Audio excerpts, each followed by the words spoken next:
AI companies seem to be locked in a struggle to deliver better models based on more data faster than their competitors. But that usually means they will outsource the processing of huge data sets. So how do we ensure that the rights and well-being of those who do the work are protected?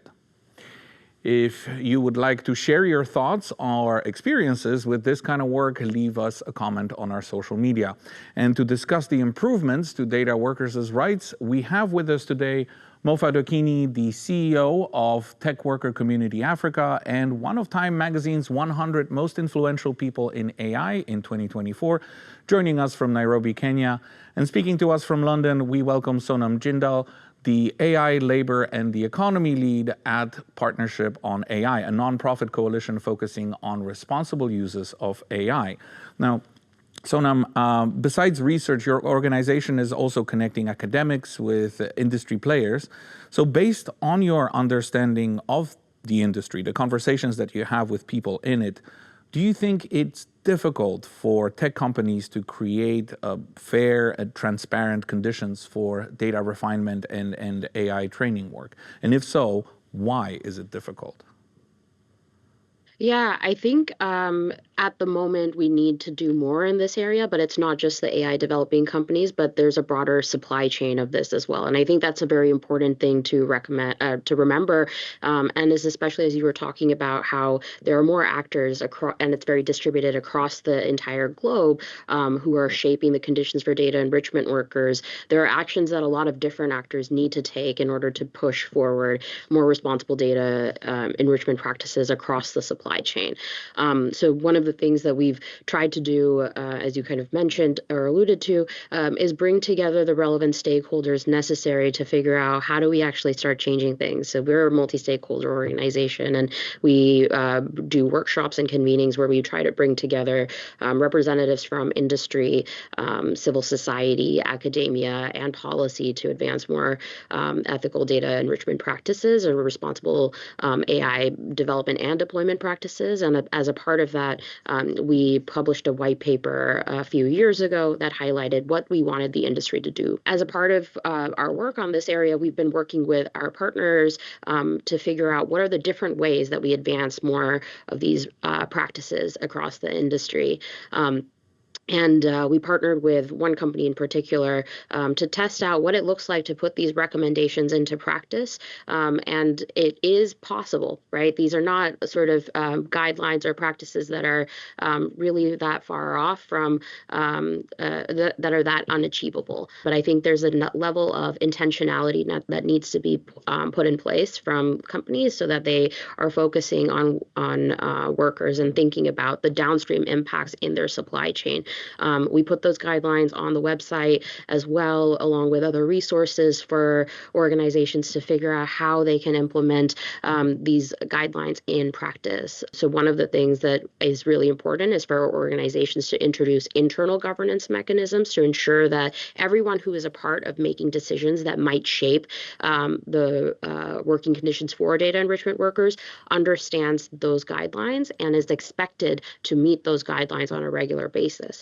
Beyond that, it's also very important to work with suppliers, and there should be an obligation to make sure that any organization that you're interacting with outside of your own organization, you are holding them to the same standard and having these conversations. What does it look like to promote consistent practices across the supply chain and monitor the impact on workers throughout that value chain is extremely important.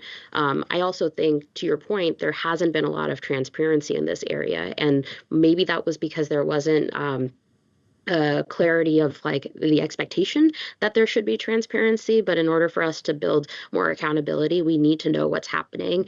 And a lot of this information right now isn't really public. And so we've also advocated that companies start publishing transparency reports, and that's okay. So there is a history of companies reporting their supply chain practices in manufacturing and garment industries in various types of CSR reports or supply chain transparency reports.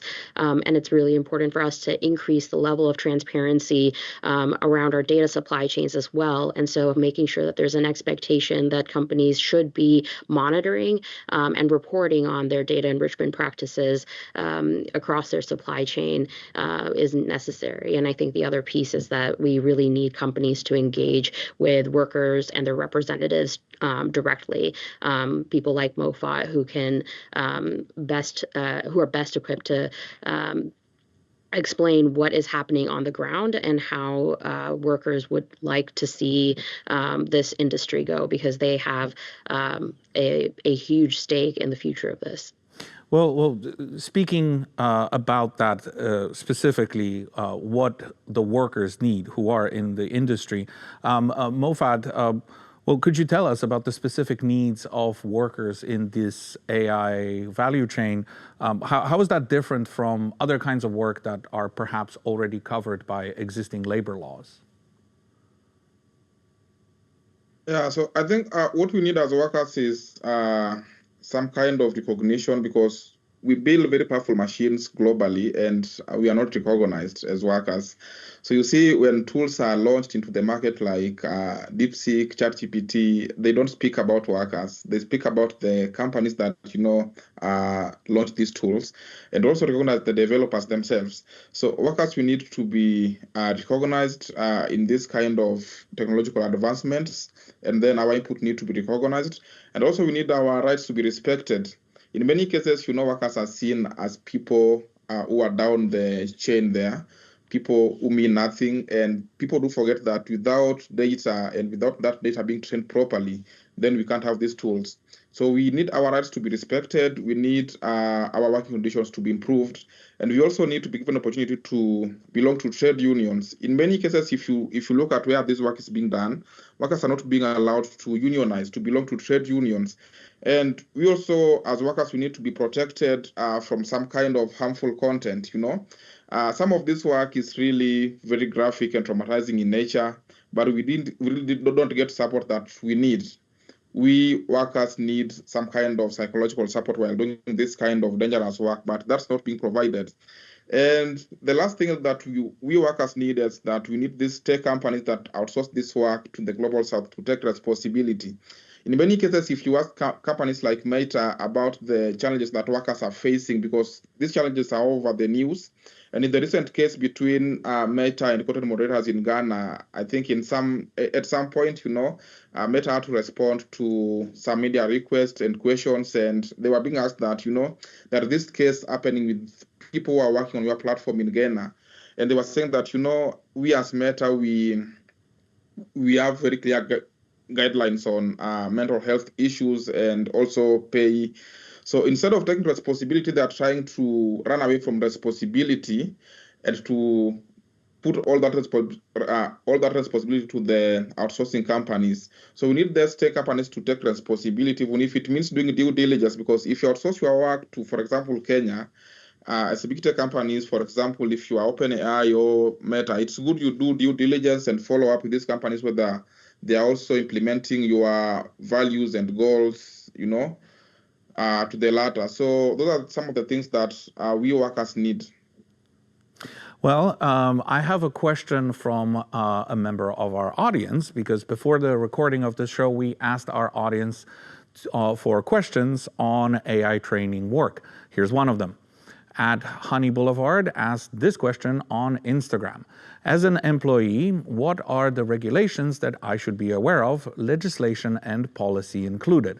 Now, I know that's a huge question, but Sonam, I imagine there are places in the world that approach this entire problem better than others, jurisdictions with stronger protections and better rules.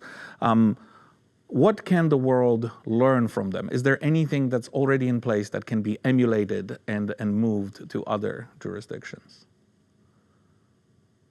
Yeah, I think part of the trouble with the question around regulation policy is exactly jurisdiction. It is very, because it's very distributed, the company that is at the top of the supply chain is often not in the same jurisdiction as where the workers are, which I think is making this a little bit more complicated to hold organizations accountable as well. I think that when it comes to regulation and legislation, I think there's a few things that maybe we're seeing a little bit more optimism. I think there's a lot of there's a long history of human rights, international human rights due diligence frameworks that are recognized and across the board that we can be leveraging to also expand that to data supply chains as well. There is an effort to do that through the OECD's due diligence guidance on trustworthy AI. The guidelines that we put together are a subset of that. And I think companies should have an obligation to make sure that when they're doing human rights risk assessments, they're taking into consideration the impact of their practices on data enrichment workers and include that in their scope. But that is also not, that's a big first step, but we also need more legislation that is cross-functional across different jurisdictions and figure out how to introduce that into these various settings. And create obligations across jurisdictions, which is quite difficult to do. But I'm curious, Mophat, if you have seen other examples or more specific examples of how this is covered in different areas.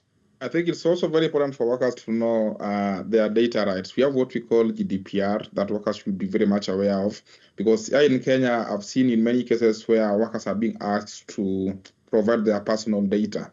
And then you might not know where this data is being taken to. I remember one day when I was still working doing data labeling, we were all asked to not all of us, but some of us were told to come with some socks to the office, and then videos will be taken of our feet, and then that video will be used to train some AI model somewhere.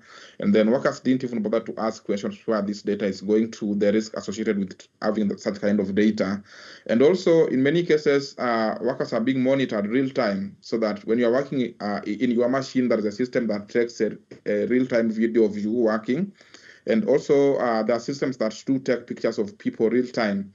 So such kind of data, when they're being collected, as a worker, you should know your GDPR rights so that you can be able to ask some questions.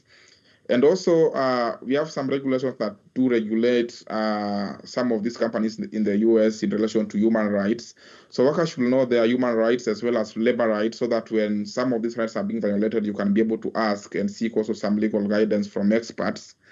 So yeah, in my experience, those are the things that I think workers should know: their labor rights, their human rights, and their GDPR rights.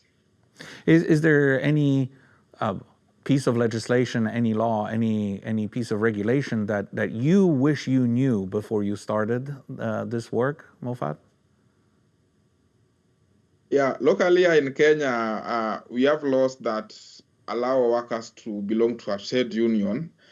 And then, when me and my colleagues were working, we really didn't know about this regulation. And also, we have some laws here in Kenya about occupational health and safety. So we just know that law exists, but when I was working, I really didn't know to what extent that law can apply to my own situation. And that's why, I worked without getting proper medical health attention, no proper counseling sessions when I was working. And also in Kenya, we have laws that are touching on pay. That is what we called a basic pay here in Kenya.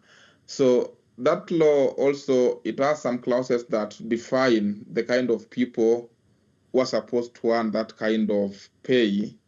So those are some of the local regulations that, I wish I knew they existed during the time I was doing this kind of work. Well, let's hope that with advances in AI, we see advances in the welfare of the workers doing the work and the transparency of the entire system.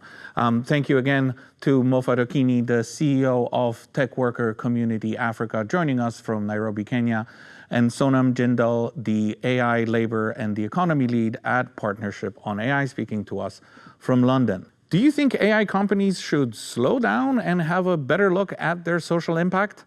Or is move fast and break things still the best we can expect from the tech world?